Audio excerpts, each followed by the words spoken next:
our booth site. God save the United States and this honorable court. Please be seated. Please be seated. And welcome.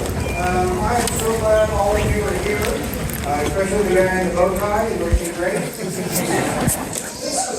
This is such a special event for so many folks. There are many of us here from the court system, and we all get excited and people volunteer. I volunteered for this one like 6 months ago because it's such a special event. We get people from the library. We've got many wonderful volunteers here. The folks from the Naturalization Service all get excited, so it's okay to be excited. This is a fun event. Nobody's going to be holding contempt of court, so it's a great time. But I know you came here to be sworn in as citizens instead of hearing me talk. So it's my honor to be able to turn this over to Miss Abby Yeoman from the library. Thank you, Judge Booth. So, hi everyone. My name is Abby Yeoman. I'm the Chief Executive for the Kansas City Public Library. And if you don't know a lot about us, or if this is your first visit to the library, we have 10 locations across the Kansas City metro area. The biggest thing that I wanted to say first is thank you all for letting us be part of this celebration today. Julie Robinson and her team, we love to be at these events. You all inspire us in so many different ways. We're very grateful that you all chose Kansas City. I just moved back here in August. I love this city. I'm excited for all the diversity and the experience and just everything you all will bring, the richness you'll bring to our community. So I just want to invite you all, if you haven't ever really engaged with the libraries in Kansas City, we invite you to do that. Library cards are free. You can come in. It's a free public space. You know, if you're running around, you just need a restroom, come in and see us.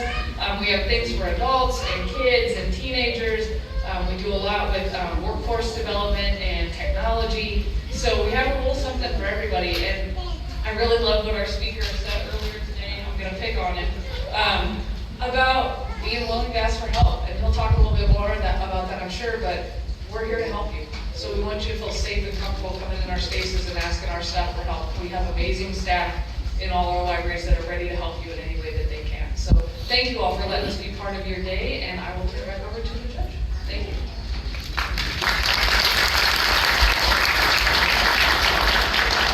Next up, we have our Immigration Services Officer, Kimberly Lorenzen.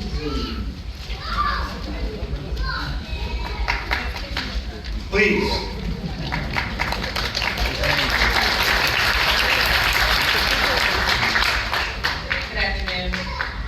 I would like to present 71 applicants for United States citizenship. These applicants come from 34 different countries. They have met formal requirements imposed by law for United States citizenship. Upon taking the oath of allegiance, each will have the rights, privileges, and responsibilities of United States citizenship. As I call your name, as I call your country, please stand to be recognized.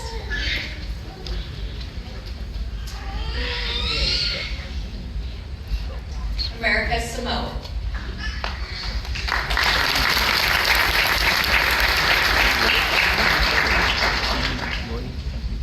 Brazil.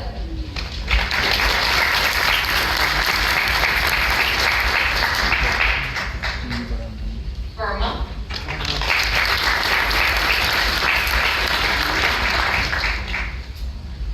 China.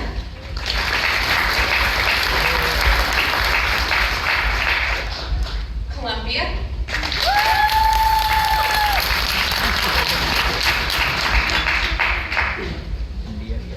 Congo.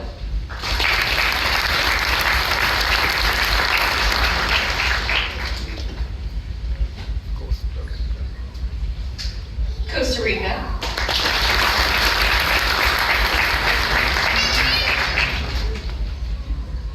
Cuba.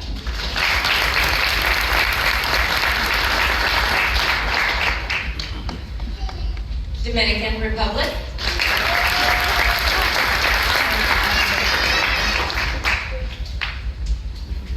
Ecuador.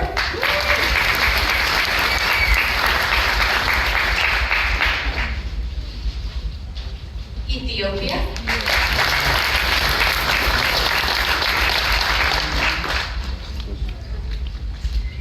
Germany,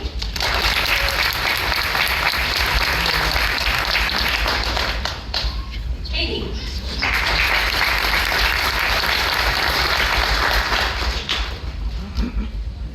India,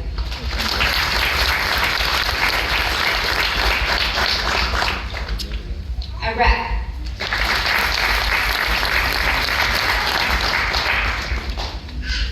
Jamaica,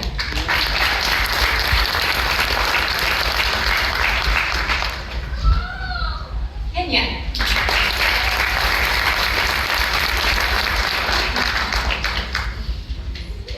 Laos,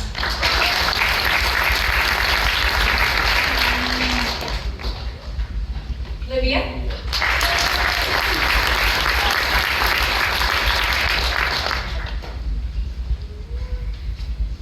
Lithuania,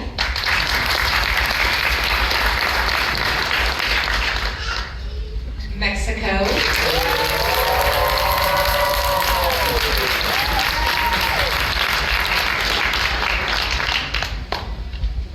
Netherlands,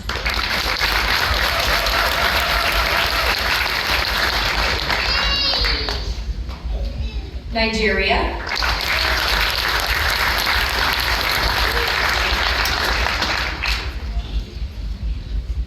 Pakistan,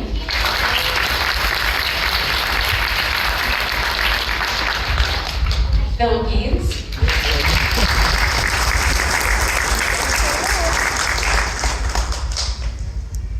Romania,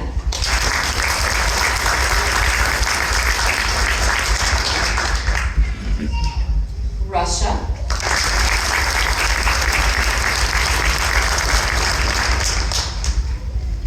Serbia,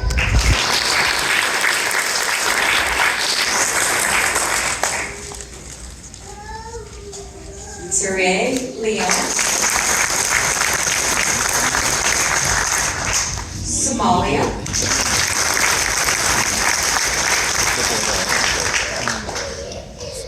South Korea,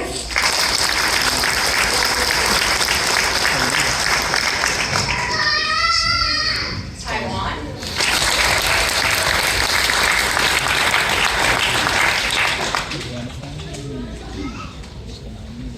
Thailand,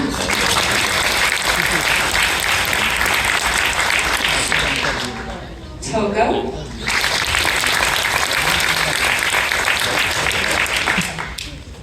Trinidad and Tobago,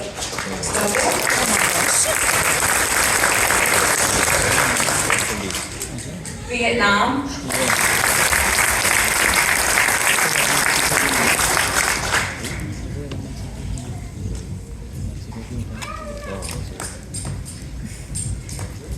and this, Your Honor, is the class of applicants for citizenship this afternoon. At this time, the government moves that the oath of allegiance be administered to the prospective citizens of the United States, and that all petitions for a name change be granted. It is my honor to be able to grant that motion. Next up, we have Ms. Laura Bax, who's our Chief Deputy Operations Officer at the United States District Court. Ms. Bax.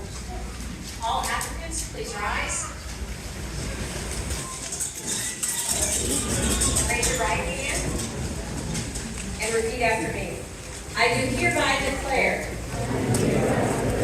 upon oath that I absolutely and entirely renounce and abjure all allegiance and fidelity to any foreign prince, potentate, state or sovereignty, of or which I have heretofore been a subject or citizen. That I will support and defend the Constitution and the laws of the United States of America against all enemies, foreign and domestic. That I will bear true faith and allegiance to the same I will bear arms on behalf of the United States when required by law. That I will perform non-combatant service in the armed forces of the United States when required by law. That I will perform work of national importance under civilian direction when required by law. And that I take this obligation freely without mental reservation or purpose of evasion. So help me God. Congratulations.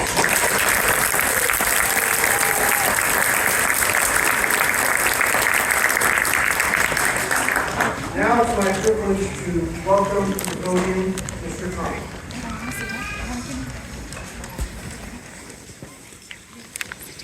Good afternoon, everyone. Seriously, look, I've been here. First of all, I'm an immigrant. My first mistake was I was late. The thing was in session. The judge smiled at me because kind of knows me, gave me the break, so I'm going to start this again. Good afternoon, everyone. Good afternoon. Thank you. I want to feel the vibe, okay? So, I'm an immigrant. On a good day, I look Somali. On a bad day, I look Ethiopian. On a different day, I look completely confused.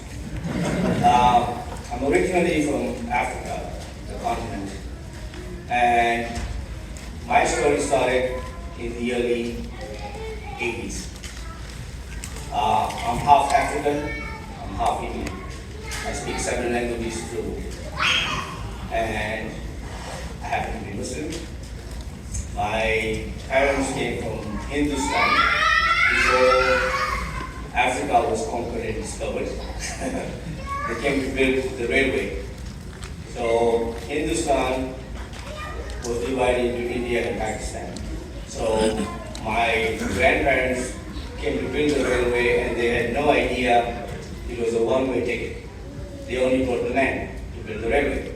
And they said, we're going to pay you handsomely and you're going to build this fantastic railway and then you can go back and do the same to your country. So, being men, being there for a while, they see these beautiful African women. And they say, you know what? We gotta get married. And here I am. How the immigration kind of started from my forefathers. My story is similar. I like to exaggerate a bit, which is part of the fun of the story. But I met my wife in Kenya.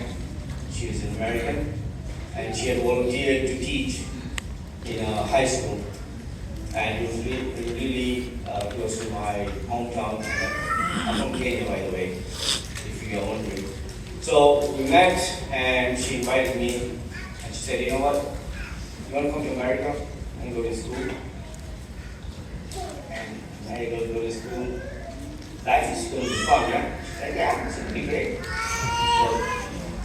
So it took me a little bit of understanding what the process is going to be. And I'm sure all of you went through that process. And here we are today. And little did I know that I'll be back here by my dear friend Julie several times and asked to come and speak. And it's really difficult to give the same speech to a different set of people. So I want to make it a little bit more interesting for you guys. So when I first came here, everybody thought I had an accent, which I still do. And I thought everybody here had an accent. And it was pretty interesting. And every time they asked me, where are you from? I'm like, I'm from Kenya. Oh, Nairobi. And that's the only thing they knew. Kenya, Nairobi. A lot of people went. And one of the most intriguing questions they asked me was, do you live on trees? It took me a moment, so I'm like, wait, are they being serious? And this was in college. The guy, and this is a real introduction, and he said, okay. I said, yes, we live on trees, and we have a big problem right now. The guy was, what's the problem? I said, the US Embassy has taken the biggest tree in Kenya. He said, are you serious? I'm like, yes. He said, we gotta do something. I'm like, what are we gonna do? We're gonna start a petition. We're gonna go out there and tell everybody that this is wrong. So I said, I'm joking.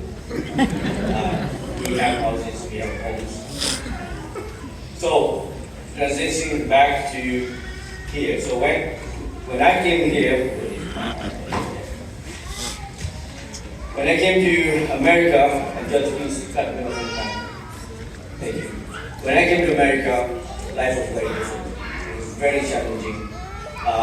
The time difference, driving on the wrong side of the road, not understanding what people are saying and just smiling because I could not understand some of the accents. They couldn't understand mine.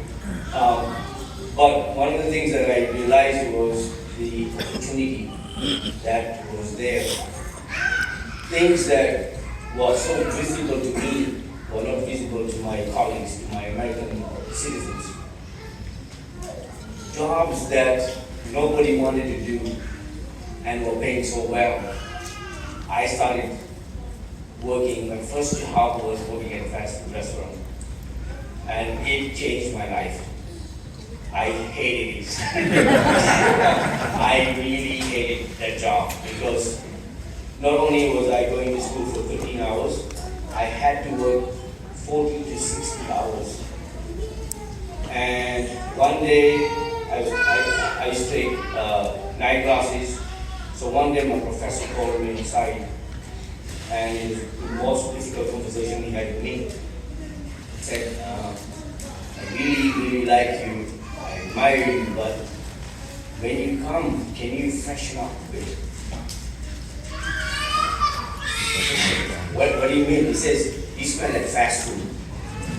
And I literally did, because I was frying oils, cooking hamburgers, but it was a awakening moment for me. And it was a healthy discussion I had.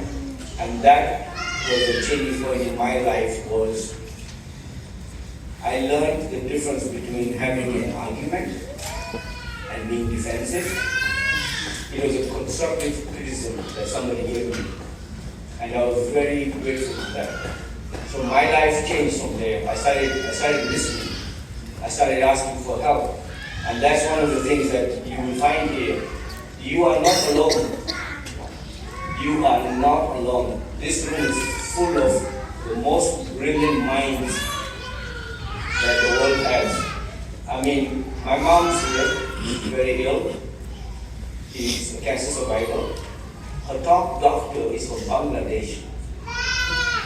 The best of the best minds are here in America. You guys are the future. So I don't know how I can share my knowledge with you because I think you guys have already what it takes to be here. If you've made it this far, please do not limit yourself to getting to the end. The end is what you think it is. I think this is the beginning of a beautiful challenge that you guys have. Do not be afraid of the unknown. That will cripple you. You get afraid of things that are different. Well, one time somebody asked me, do you like shrimp? No. Are you kidding me? It's a weird looking thing. Until they cooked it and gave it to me without knowing it was shrimp. I was like, man, this thing is amazing. Steak, medium rare. We are Africans. Medium rare with blood? No. I want my steak like, until my wife made me eat medium rare and I fell in love. So, never be afraid of trying new things. Never be afraid of asking questions. I'll end on a high note. There's no stupid question because the most common question asked in Disneyland is, what time is the 10 o'clock parade? Literally. And the guy says, 10 o'clock. So thank you. Welcome to America. The land of the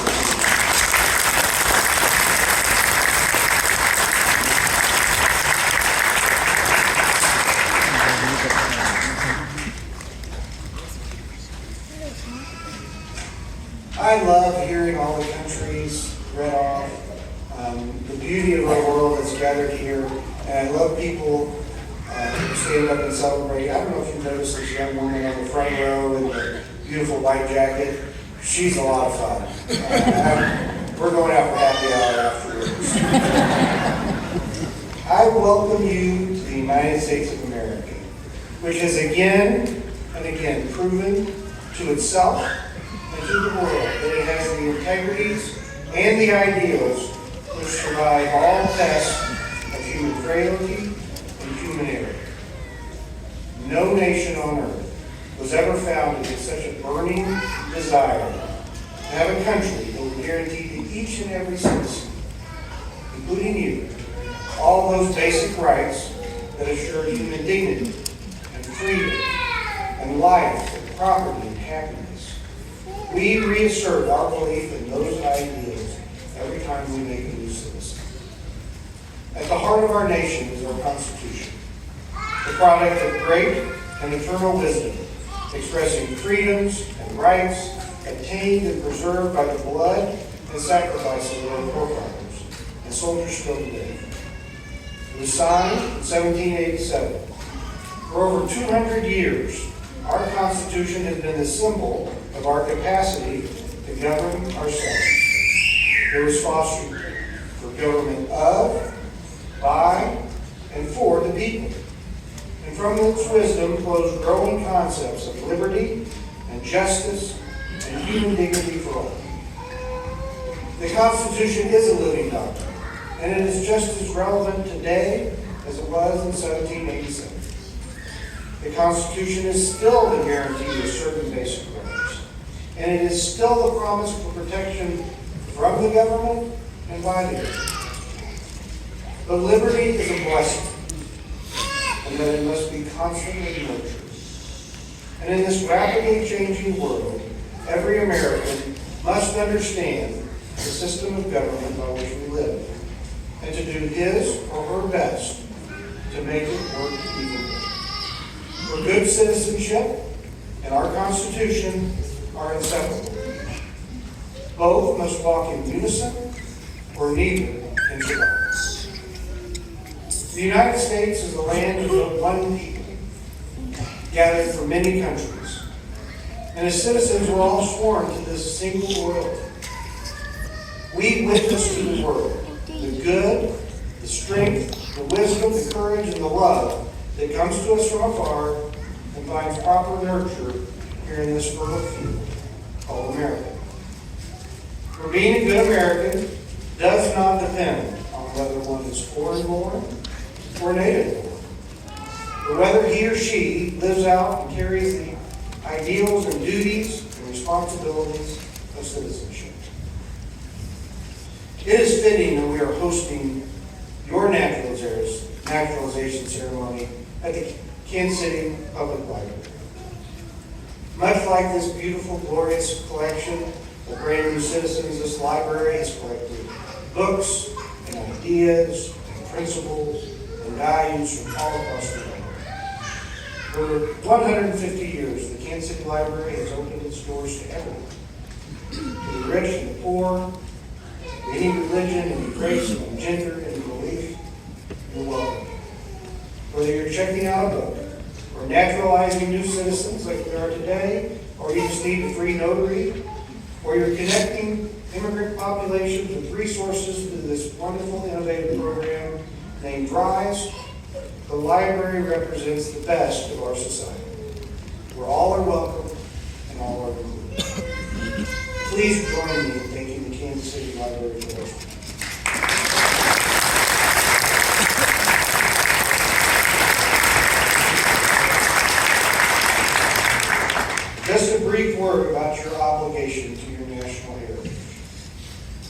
while your adopted homeland demands and deserves your complete allegiance, which you have just sworn today, you are fortunate to have, and you should have concern about the land and people of the earth. In making you one of us, we Americans do not expect you to abandon the rich heritage from which you've come. You must nurse those memories and teach them to your children.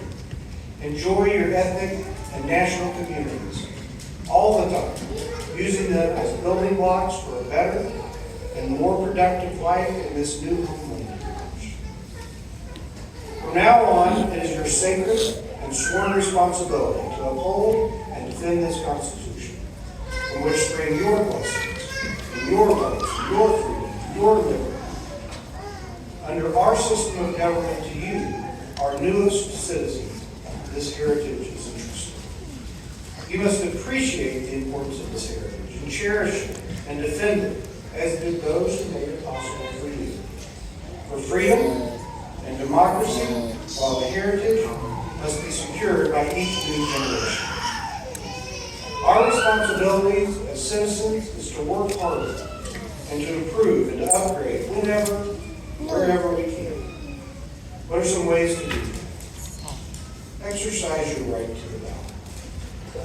Today, as you leave, the wonderful women from the League of Women Voters are volunteering. It will never be easier than today to register to vote. I'd encourage you to vote in the presidential election every 4 years, but just as important is the school bond issue, which we're going to have next month, so your babies can get a good education. All those issues are so vital and important. We need you to participate as well-educated new citizens. Be patriotic. If we are to continue to enjoy the fruits of our liberty, we can do no less than to follow the examples of the men and women who fought and won freedom for us. And finally, participate in the affairs of your city and your state and your nation. Support your local schools and your community, charities, and service organizations. In closing, I wish for you all the good things ahead. This is a thrilling moment for me and our staff and everyone else, as it is for you. Please rise with me and join with me in saying the pledge. I pledge allegiance to the flag of the United States of America and to the republic for which it stands, one nation, under God, indivisible, with liberty and justice for all. Thank you. Please be seated. So I'll make a deal with you. If you go register to vote or grab a little card for the League of Women Voters, if I have to do the mail again, I'd love to take your picture with you right afterwards. So we'll rearrange things for a little bit, and the staff has got to figure out a process to get your final certificate. Have your cell phone ready. There'll be somebody from the library who will help take the picture, so all you got to do is hand the cell phone to them.